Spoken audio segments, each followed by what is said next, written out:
kwamba Jeshi la Polisi mkoa wa Mbeya linamshikilia mwanafunzi wa Chuo Kikuu cha Sayansi na Teknolojia Mbeya,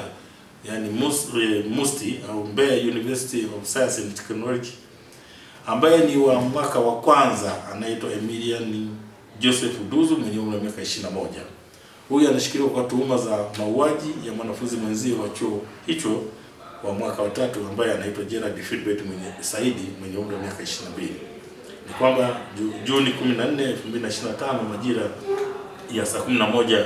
alfajiri huko katika klabu iitwayo Mbeya Pazuri iliyopo jijini Mbeya, mtuhumiwa Emilian Joseph Duzu alimjeruhi Gerald Philbert Saidi miaka 22 ambaye kwa sasa ni marehemu kwa kumchoma na kitu chenye ncha kali, na alimchoma sehemu za tumboni, hali ambayo ilimpelekea huyu mhanga au ambaye ni marehemu kwa sasa kukimbizwa katika hospitali ya rufaa ya Mbeya kwa matibabu. Lakini ilipofika majira ya saa 7 za mchana, Gerald Philbert Saidi aliweza kufariki dunia. Kwa hiyo uchunguzi wa awali umebaini kuwa chanzo cha tukio hili ni ugomvi uliotokana na ulevi wa kupindukia wakiwa kwenye eneo hilo la ndani la klabu hiyo ya Mbeya Pazuri, ambapo walinzi baada ya kuona ugomvi huu umezidi waliweza kufika pale, yani mabouncer, na kuwatenganisha na kuwatoa nje, lakini bado waliendelea na ugomvi huo, na ndipo ilipelekea huyu wakiwa kwenye maeneo ya maegesho walipelekea kumuona huyu Emilian Joseph Duzu akichukua kitu chenye ncha kali na kwenda kumchoma huyu Gerald Philbert Saidi ambaye kwa sasa ni marehemu, na alimfuata kwa lengo la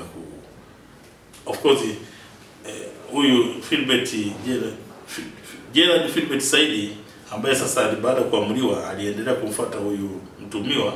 ili kuendelea na ugomvi, na ndipo alipoweza kuchoma na hicho kitu chenye ncha kali.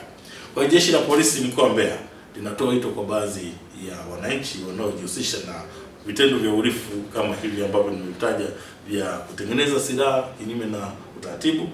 lakini pia kujipatia risasi kutoka kwa watu ambao wanamiliki silaha na kwenda kufanya matukio kama haya ya uhalifu, wajue kabisa kwamba katika mkoa huu wa Mbeya hawana nafasi kama hiyo, kwani mkoa wa Mbeya tumejipanga vizuri kuhakikisha kwamba tunakabiliana na matukio kama haya ili yasiweze kutokea kwa wananchi. Lakini pia Jeshi la Polisi mkoa wa Mbeya lipo makini katika kuwashughulikia na kuwakamata kwa haraka sana watuhumiwa wote wanaofanya makosa kama haya. Jeshi la Polisi mkoa wa Mbeya linatoa wito kwa wanafunzi na kuwataka kuzingatia masomo zaidi kuliko kujiingiza katika vitendo hivi visivyofaa vya ulevi ambao unapelekea waingiza katika hatari, na ikiwemo kama haya makosa makubwa ya mauaji.